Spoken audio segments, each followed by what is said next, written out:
Masih ingat di benak kalian seorang ASN Bekasi 8,6 miliar? Masih ingat kan di Bekasi? Inilah hebatnya netizen Indonesia, biar tahu kalian. Perbuatan yang dilakukan si ibu ASN itu kan hanya perbuatan melakukan tindakan intoleransi terhadap tetangganya. Tapi yang jadi sorotan para netizen itu harta kekayaannya. Hati-hati kalau sudah berhadapan dengan netizen. Sekali bikin rujak orang itu menggilingnya itu nggak tanggung-tanggung. Iya betul. Ngeri netizen Indonesia ini. Istilahnya menembak, ditembak bapaknya yang mati mamanya. Gimana-mana itu nanti pelurunya itu, biar tahu kalian. Ya, jadi gitu ya. Jadi bisa dikatakan ya, itu adalah tindakan yang memang betul-betul brutal lah aku bilang. Tapi tahu enggak kalian, ternyata di Parepare tindakan penolakan dan juga penutupan sebuah sekolah swasta Kristen di Parepare, Sulawesi Selatan, ternyata inisiatornya adalah seorang ASN. ASN namanya si Fahru. Siapa namanya itu kalau nggak salah itu? Gak penting sama aku ingat namanya. Fahri Nusantara namanya. Kita perang saja. Tentukan saja kapan ini mana perannya. Saya tidak akan pimpin perannya. Kita lihat siapa menang. Ya, kita jadikan pokok ini Parepare. Apa? Saya ini ketua PIC. Saya cukup mendapat 10 nomor. 1000 lantas akan turun di sini.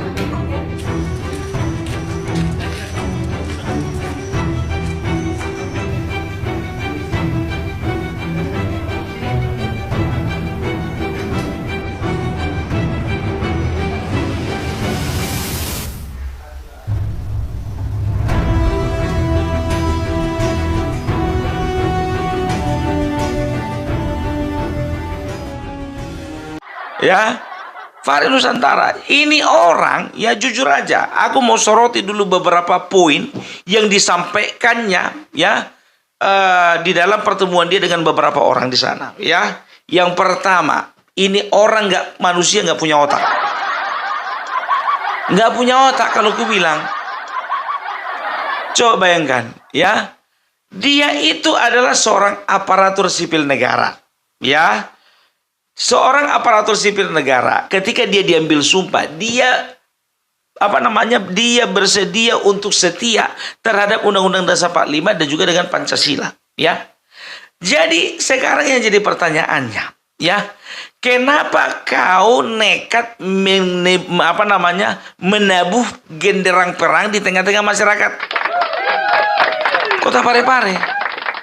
Ya, ada ajakan dari kau mengajak massa di sana untuk melakukan penyerangan, untuk melakukan perang, ya.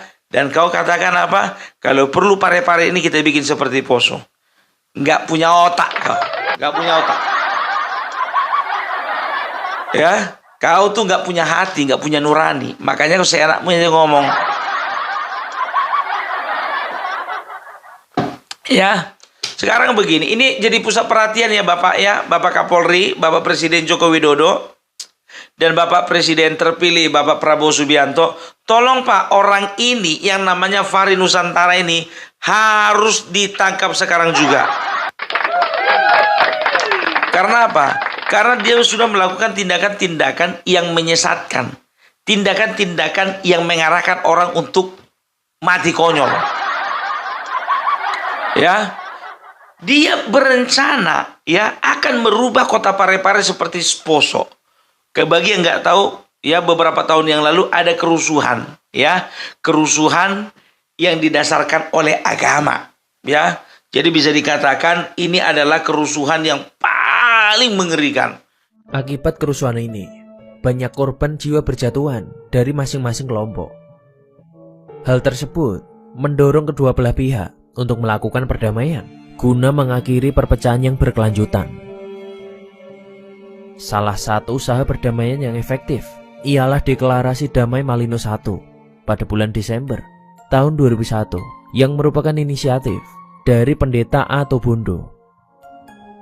Beliau menghubungi SBY selaku Menteri Koordinasi Politik dan juga Keamanan pada saat itu, Yusuf Kala sebagai Menteri Koordinasi Kesejahteraan Masyarakat, dan juga Menteri Pertahanan yaitu Abdul Jalil.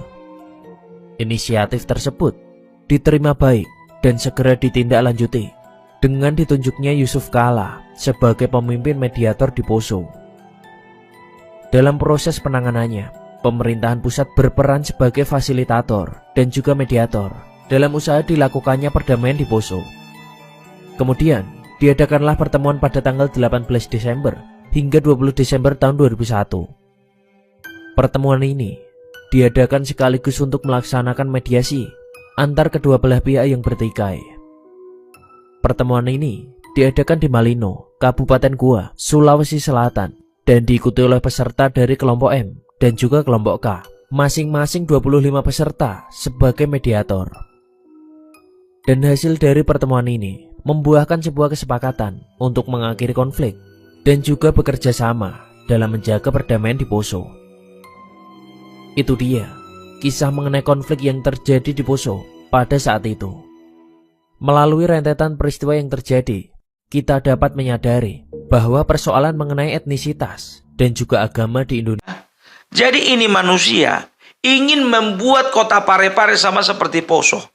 Kalian orang Parepare, kalian warga Parepare, kalau memang kalian memang turut apa kata manusia yang satu ini, memang betul kalian menginginkan kehancuran bangsa ini. Ini dengan bangganya kau bilang ke aku, ketua FPI, ketua FPI, ketua FPI. Begitu kau telepon nanti langsung Laskar 1000 turun. Sekarang jangan cuma disuruh turun, ya. Kalau bisa dikasih konsumsinya. Kalau bisa nanti saya yang maju di depan memimpin perang. Siapa kali kau? Matanya ini. Sekarang begini, ya. Ini hati-hati, ya, perkataanmu ini sudah direkam, ya, oleh tim cyber yang ada di kepolisian. Karena apa? Kami bergerak, semua YouTuber yang ada, ya, di dalam barisan pembelanya Joko Widodo itu bersepakat untuk memviralkan kau, biar tahu kau.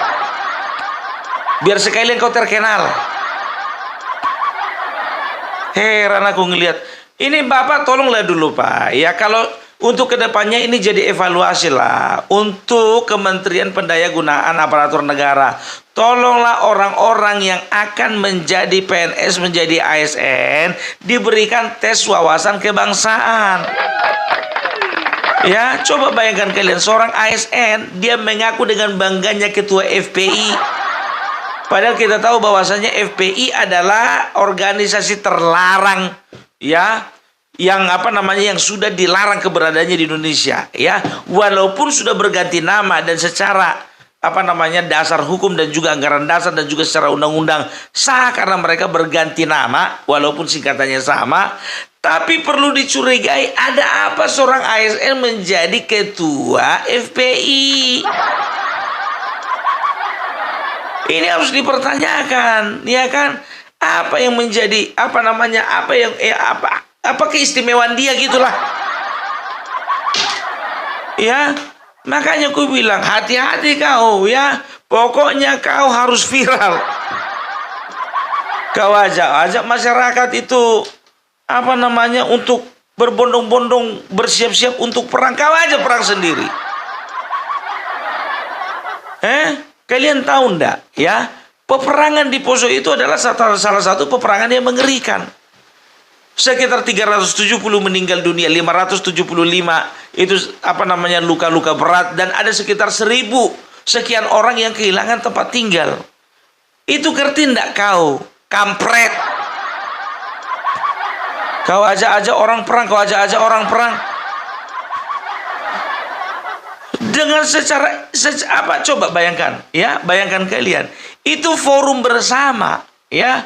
Dan tahu enggak kalian, tindakan manusia yang satu ini mendapatkan protes keras dari 5 organisasi kemasyarakatan. Kami melaporkan lelaki atas nama Fahri SIP alias Fahri Nusantara atas tindakan provokasi, pengancapan dan penghasutan yang dilakukan kemarin di acara salah satu acara diskusi yang dilaksanakan di Cafe Alia.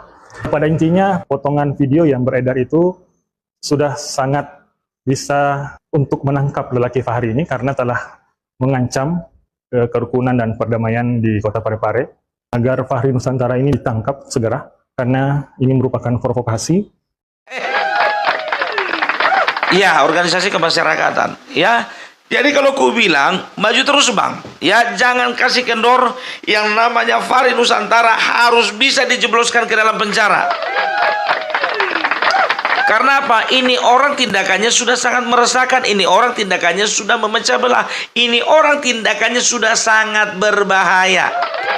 Levelnya bukan cuman meresahkan, levelnya bukan cuman sekedar mengganggu, tapi ini levelnya sudah berbahaya.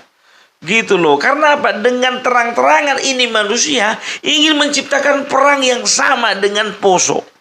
Hati-hati kalian orang-orang yang ada di Kota Parepare ya. Kalian bisa betul-betul jadi Poso kedua. Karena apa? Hasutan dari orang-orang model seperti ini. Yang tadinya masalah bisa diselesaikan dengan baik ya, dengan kekeluargaan.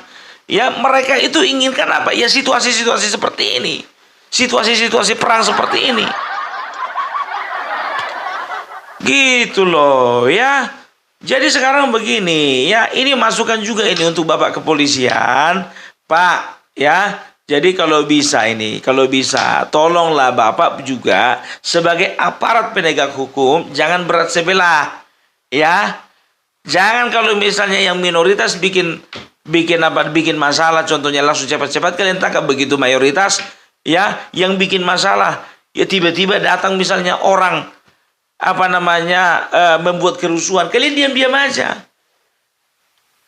Gitu dong ya. Jadi tolonglah dulu ya untuk pemerintah Kota Parepare ya berbicara tentang sekolah Yayasan Kristen Gamaliel itu ya. Kalau masih bisa dibicarakan, diskusikan dengan baik-baik. Bukan begini caranya si Fahrul Rozi dengan menciptakan perang. Ini manusia memang gak punya otak ya. Capek kita bagaimana caranya kita merajut keberagaman, merajut perbedaan di antara satu dengan yang lain. Ini orang berusaha untuk memecah belah. Manusia nggak seperti itu. Ya, manusia nggak seperti itu. Gitu loh. Indonesia cannot, I repeat, cannot sit back and relax seeing the injustice that continues to be committed against the people of Palestine. With all due respect, Foreign Minister Bu Retno, don't you think it's a bit hypocrite to speak about injustice in Palestine, while in your own country, in front of your very own eyes, there are still injustice to the Christian minority? Today is Monday the 30th of September 2024, and what you see here is an oppression by the majority against the Christian minority, oppressing the freedom to worship God. This kind of oppression is happening every week in different places in Indonesia. Dito pa 100% Muslim! Kenapa harus di sini? Di lingkungan yang mayoritas non-Muslim. Di sini Islam semua. Open your eyes, Bu. It's hypocrite to speak against injustice in faraway land when there are still injustice in your own country. Shame on you, Bu.